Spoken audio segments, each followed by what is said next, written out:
If you live long enough, a lot of stuff will come against you. Somebody in your family gonna die. Somebody in here gonna get fired. Somebody here gonna get an eviction notice. Somebody gonna get laid off. Somebody company gonna close. Somebody you love gonna break up with you. That's life. But what you gonna do about it though? Life has a way of humbling you. Life will make you shut up. Life will mute you, shut you down. Because all of us, if you live long enough, will go through a period of feeling so overwhelmed that you think of one more thing, if the phone rings one more time, if I get another text, if I get another email, and sooner or later you feel, oh God, just get me out of this.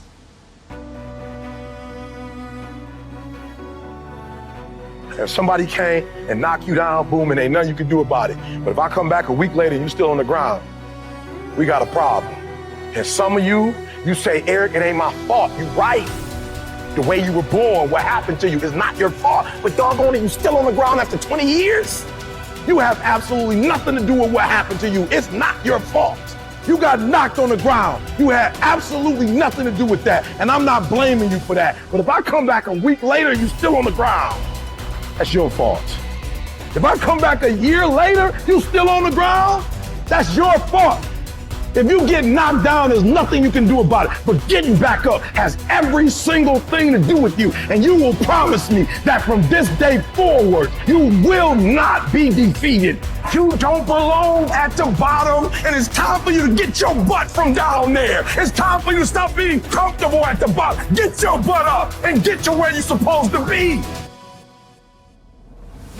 The difference is not the genetic code, the potential. It's a guy that's willing to get knocked down, finally test on fortune, stand back up, the perseverance to see it through, the never say die attitude. And I go in there, man, and if I don't win, I showed up, I gave my valid effort. And tomorrow I'll do the same thing. And I'll continue to throw shit against the wall. Every day I'll throw more up there, try it again, and I'll never get comfortable. It's necessary that you take charge, that you begin to stand up inside of yourself, that you dry your tears and you're not given the luxury of feeling sorry for yourself, that you got to get in a fighting mode. You can't surrender. You can't be a chump. You've got to fight back. You've got to stand up and start. So wait a minute, what is it I need to do? You've got to make yourself move even if it hurts. Many people have been written off and said, this one won't survive. And they did. It's possible. You've got to believe in your heart of hearts that it's possible that you can beat this. Your belief, your faith, your drive, your determination, your persistence, your perseverance, your spirit. Greater is He that is in you than what's out here in this world. So you've got to decide, you've got to say, it's possible that I can beat this. And it's necessary that I do this. In spite of the pain and the conditions, you've got to mobilize your mind and your spirit. There's nothing as powerful as a made-up mind. You want affirmation, look yourself in the mirror and say, I think I can, I think I can, I think I can, I know I can. You're built to walk uphill. And when you reach the pinnacle of the hill, you want to stop and appreciate the vision, but the next thing you want is a higher hill in the distance, because it's the uphill climb that it's from the uphill climb that we derive our value. And I mean this technically. So almost all the positive emotion we feel, especially the emotion that fills us with enthusiasm, and that's to be filled with the Spirit of God, by the way, because that's what enthusiasm means. That's experienced in relationship to a goal. And so in some sense, and this is part of the religious enterprise, you want a goal that you can never attain, right? So you can always move closer to the goal that recedes as you move towards it. You think, well, that's frustrating. It's like Sisyphus pushing the rock uphill. But it's not, because as you pursue that goal, you put yourself together and your life does get better and richer and more abundant. And that's why the highest levels of virtue and goal are in some sense transcendent. You want them to be above everything you're doing so you can continually move towards something that's more sublime and better. That's what you are. You're here to live, not to sleep. And the problem with the vision of Mai Tais on the beach is that, well, first of all, that's a vision of drug-induced unconsciousness. Second, it's only going to work for about a week. Third, you're going to be a laughingstock in a month and depressed and aimless and goalless. You want a horizon of ever expanding possibility. And so it does happen to people because they've staked their soul on the attainment of an instrumental goal. And it can be a pretty high order goal, but then you think, well, now I'm there. Now what? Well, the answer can't be, well, I'm going to live in the lap of luxury and never have to leave the face. What do you want to be? A giant infant with a gold bottle? You never have to do anything but lay in your back and suck. It's like, well, you see the problem with that as a conceptualization. It's no, you want to be like an active warrior moving uphill with your sword in hand, and that's dynamic, that's exciting, and that's why so many young men disappear into video games. That's all acted out in the video game. So they have to act that out in their own life. Not that I despise video games, because I don't, but they're not a substitute for life. They might be good training under some conditions for life. See, as human beings, why? The only reason why we are dominating every other creature, including massive creatures, much bigger than us, more powerful, faster, quicker, in strength, in capabilities, why we are dominating all of them is our ability to use tools, isn't it? So do not underestimate the power of the tools.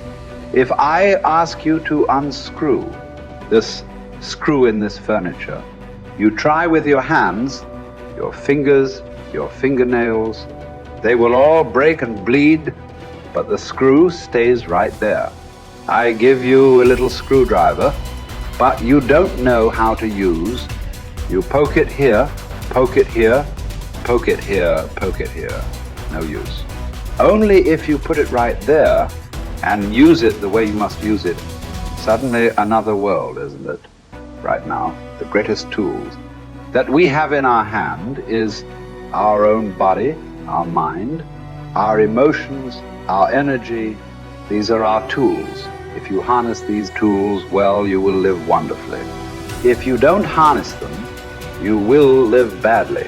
If these tools turn against you, you will live terrible. Right now, what is it that human beings are largely suffering? No great amount of suffering is coming to you from outside. Everything is on self-help, isn't it? Poking yourself. Why? Because we gave you a sharp mind. If we had given you the brains of an earthworm, you would also be very peaceful. But to develop this level of cerebral capability, it took millions of years of evolution to get you here, isn't it?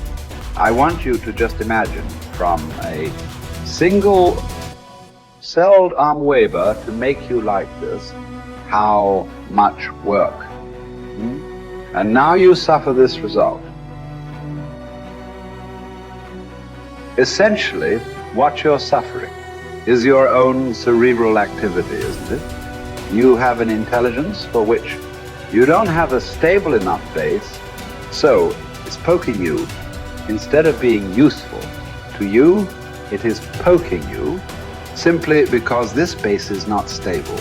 So one thing is to create a stable base so that this intelligence works for you. We have a huge frontal lobe, and it's 40% of our entire brain. And most people, when they have a thought, they just think that that's the truth. And I think one of my greatest realizations in my own journey was just because you have a thought doesn't necessarily mean it's true.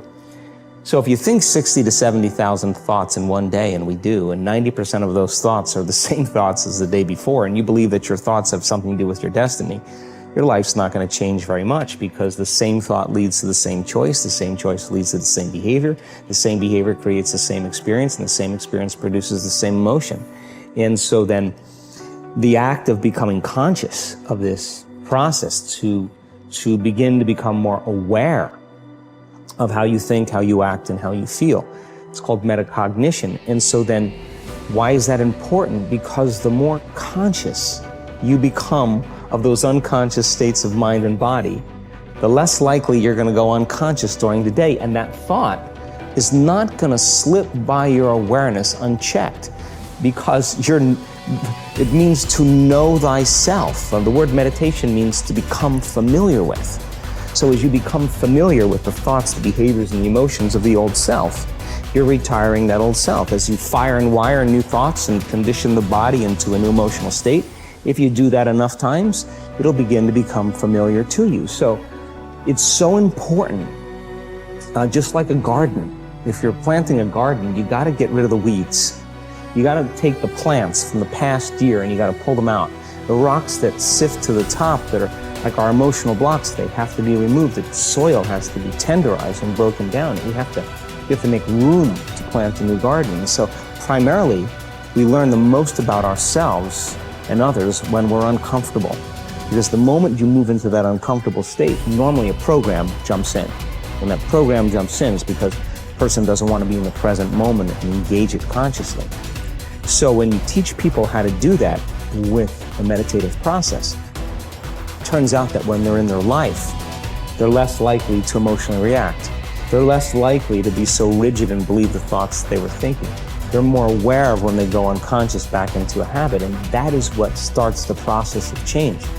And so we have to unlearn before we relearn. We have to break the habit of the old self before we reinvent a new self. We have to prune synaptic connections and sprout new connections. We have to unfire and unwire and refire and rewire. We have to unmemorize emotions that are stored in the body, then recondition the body to a new mind and to a new emotion, like deprogram and reprogram. That's the act, and it's a two-step process.